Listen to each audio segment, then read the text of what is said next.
Hey, what's up? My name's J.M. Chaley and welcome to my channel. This week I want to talk about vampire physiology, the actual biology of vampires, at least in my setting. And this may apply to other vampires in other intellectual properties, other books and movies, and that's fine if it does.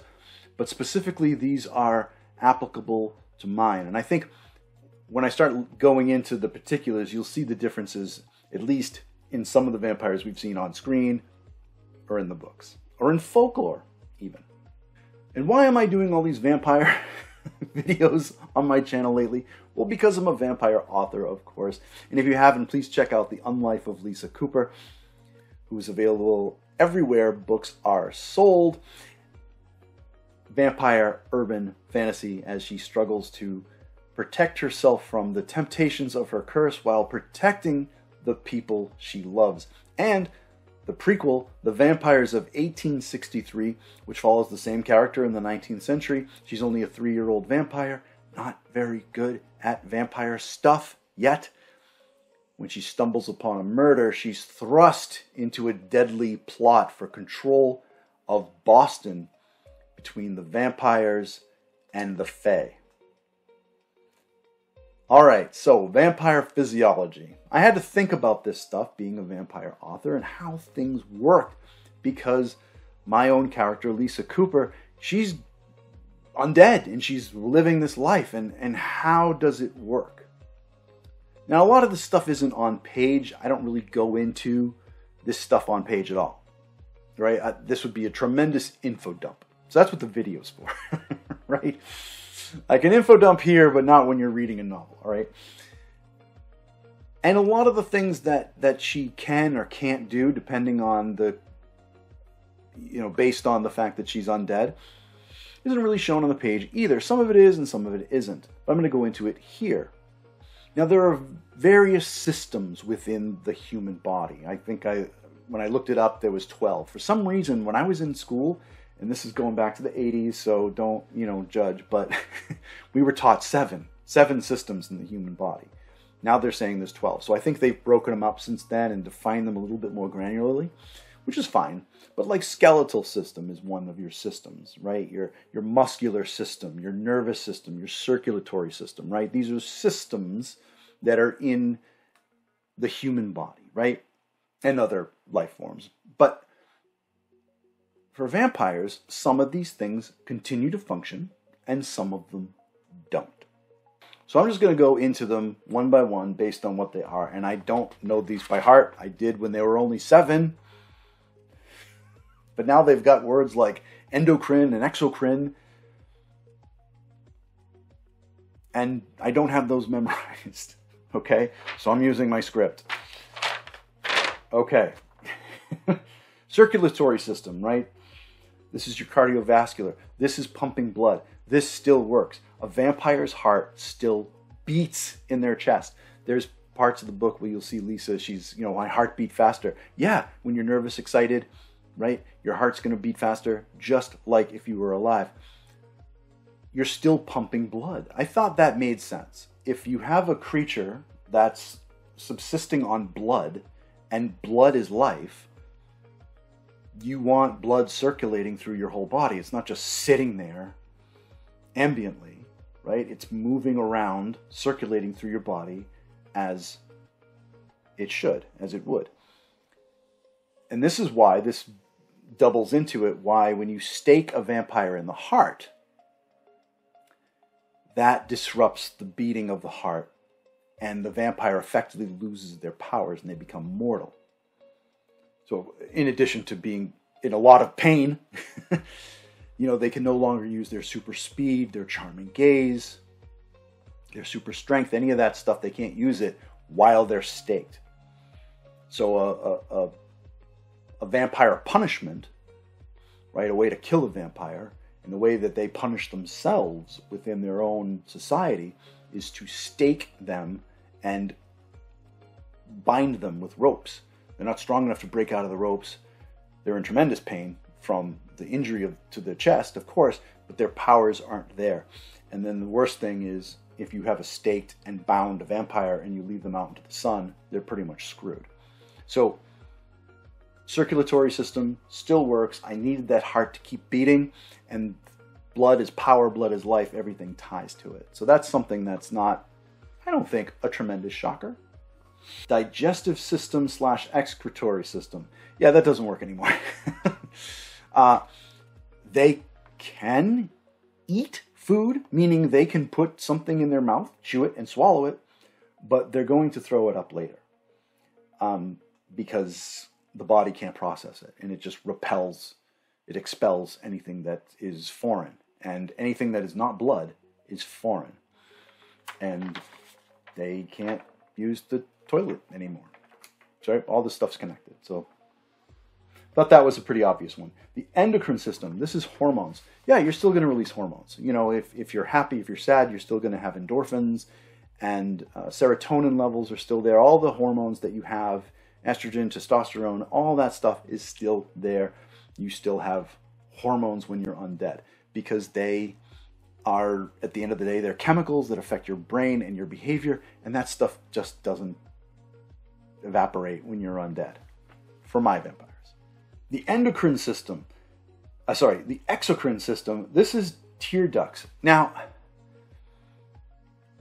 there is water in blood, and I thought that's a very important detail, because I get the whole vampire crying blood trope, and sometimes, you know, when you see it on screen, it looks kind of cool, or it's even more tragic to see a vampire crying blood, because it's just so horrific. It makes it more pitiable, you know.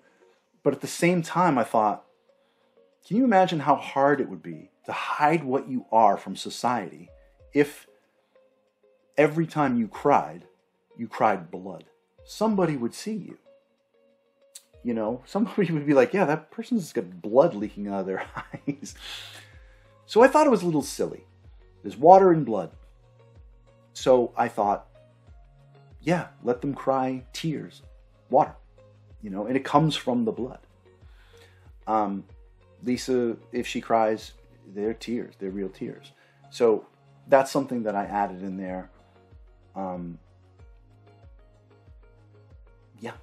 Okay, the immune system, the lymphatic system, this is something that's still there. It's kind of a gray area, but it's all still based on the blood. Antibodies, white blood cells, all the things that help you fight disease, they're all there, but they're tremendously boosted by the curse. It's very hard for a vampire to catch a cold. I don't know that they can, right? They're not immune to disease, but they are highly resistant to it.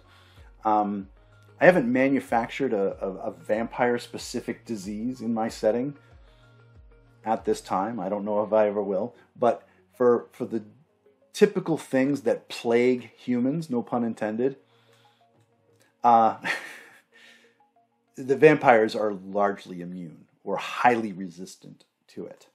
I don't even know how to say this word. Integumentary system. This is why I have to read this. It's your skin. Vampires still have skin. We used to call it the epidermis system or whatever. I forget what they called it in the 80s. But yeah, they still have skin. Their skin will begin to rot as they go deeper into their curse. So there's that. It's still affected by their curse, but that system doesn't go away. Muscular system they still have. Nervous system they still have. All that stuff is normal. Skeletal system they still have. Reproductive system. Now, I gave this a lot of thought because Lisa's a woman, and I had to ask the question, is children something she ever wanted to have? And I don't know that I've ever addressed that on the page, or if I ever will, because that's a very tough and very real topic. But I also had to ask another question. Is it even possible? So I have Dhamphirs in my setting. But Dhamphirs, according to folklore, are the offspring of a vampire and a human. So according to old vampire legends, they could reproduce. Men and women. They could sire a child or they could carry a child. Reproductive system still worked with vampires. Well, I didn't know that I wanted that to work, because that would add a whole other layer of complication of pregnant vampires and siring children and all this kind of stuff. And what would that mean for the Dhamphirs? You know, would they be in my setting? What would they look like? So I changed what a Dhamphir is for my setting. And they're simply a regular human who drinks vampire blood. And they gain a little bit of their speed and potency. But, and if they keep drinking, they'll extend their lifespan as well. But they're not literally a half vampire. So my setting's a little different. That's how I chose to do it. I chose not to make the reproductive system still function. Skeletal system, they have still. And the last one is the urinary system, the renal system. And no, this kind of goes with the whole digestive system. It doesn't work anymore. Now, vampires don't need to breathe. They don't have a respiratory system that's still functioning. But they sometimes will mimic the rise and fall of their chest. These things are kind of involuntary. The curse supplies that for them, so they don't have to think about it consciously. And the other thing they might do is sigh. They might just kind of go, you know, let out a breath. You know, if they're frustrated, they might just, you know, do one of those. And they don't need to breathe, but, you know, these are old kind of habits of expression of body language that they may still have. So you might see that in my book, you know, Lisa gave a sigh. She doesn't need to breathe, but those are still these old kind of habits of expression that she's had since she was alive. The other thing I wanted to go into was the sun and how it affected vampires. And I kind of put my geek on for this one, I admit. Now, obviously, if you're a vampire and you're out in the sun, you're going to burn, right? There's just no two ways around that. And I have some variations around, you know, the time of day. If the sun has immediately gone down and it's technically night, but it's dusk and the sun isn't actually being seen in the horizon, but the light of the sun is still out, those twilight hours, a vampire could burn depending on how far their curse they've gone down. Some vampires are resistant if they're younger, or if there's someone like Lisa who staved off her curse pretty well. But walking around at night, at dusk, or just before dawn, is like walking around in an oven. It is scorching hot, uncomfortably hot. And I have moments like that I describe in the book for Lisa, where she's just like, oh my God, it's so hot. You know, the sun is absolutely deadly. But that had me thinking about the moon. Now, what is moonlight if not the sun's reflection? So isn't moonlight solar light as well? Yes. So I thought, well, here's a conundrum. Do I need to solve this? Do I need to come up with a reason why vampires can walk around at night when there's the moon shining bright in the sky, reflecting the sun's rays back on the earth? And basically I said, they gotta be up sometime.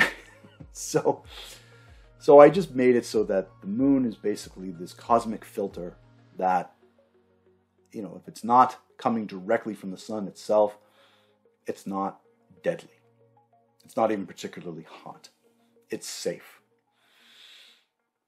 UV lights are another thing, ultraviolet lights, because, hey, the sun gives off ultraviolet rays, right? So any old ultraviolet light is deadly to vampires. We saw that in Underworld, I think, right? The UV weapons and all this kind of stuff, and that was cool. But I thought, you know, that's too easy. How easy would it be? How often do we see UV lights in places, or black lights, or anything like that? Anybody can get their hands on this stuff. You can buy a UV flashlight, right? It just felt like too much of a easy way to hurt a vampire, to put in the hands of potential hunters or enemies or anything like that. Or even vampires carrying them around themselves and shining them at each other, right? It could get silly very fast because this technology is very accessible. So UV lights, I ruled that they're not the same as sunlight, and UV light will not harm a vampire. But then, wait a minute, there are a few of you that have read The Unlife of Lisa Cooper, and you know that she was hit with these lamps that basically knocked her on her ass and she was burning. Those were sun lamps. Those were full-on sun lamps that mimic the actual sun's rays properly. You can put plants will get photosynthesis from a sun lamp, right? They're not the same as just your standard UV flashlight or UV whatever that you can buy in a store. I mean, you can buy sun lamps in a store, but they're not the typical. These were big, giant lamps. Not a little flashlight that you're carrying around. So that was pretty much the difference. So sun lamps, yes. UV lights, no. Even though there is ultraviolet in sun lamps. You know what I'm saying. At the end of the day, the curse is a magical thing. Their ability to do this stuff is magic. I mean, Lisa's 5'7", and she's this thin woman, and to look at her, you wouldn't think that she could lift the kind of weight that she can with her strength, but she can. It doesn't mean that she has huge muscles, but the curse reinforces the sinew in her muscles somehow, I don't know, and gives her strength beyond what she has, beyond what is visible in her frame. This is magic stuff. At the end of the day, I have to chalk it up to say magic, because this curse came from the Tuatha De Danann, and it's this Irish curse and magic and all this kind of stuff. So, juxtaposed against that, I did want to think about the science behind it, the physiology, the biology of it all. What works, what doesn't. This kind of stuff interests me as a geek. But really, truly, at the end of the day, this stuff is magic. She can shapeshift into a bat or a wolf. She can use her charming gaze to ensnare people or enthrall people. That stuff's magic. You're not going to find a hormone that does that specifically. So, when all else fails, chalk it up to magic. But those are the traits, the physiology, the biological properties of my vampires in my setting in the Unlife of Lisa Cooper series and the Vampires of 1863. And also the short story, The Mezzanine Speakeasy, by the way, which is Lisa Cooper in 1925. You get that story for free if you sign up for my newsletter. Links in the description. So all the vampires in my setting, no matter what short story or stories that I'm talking about, same deal. All right, that about wraps it up. If you found this video entertaining, if you liked it, please give it a like. And as always, please subscribe. I post most Thursdays. You can follow me on social media. I'm on most platforms. Very active on Facebook, Threads, and Blue Sky these days. And as I mentioned before, you can sign up for my newsletter. Get that short story for free, The Mezzanine Speakeasy, where Lisa is caught in between vampires and federal agents when the feds raid a speakeasy thinking it's a bootleg establishment. But yes, that wraps it up. Thank you so much for watching, and I'll see you next time.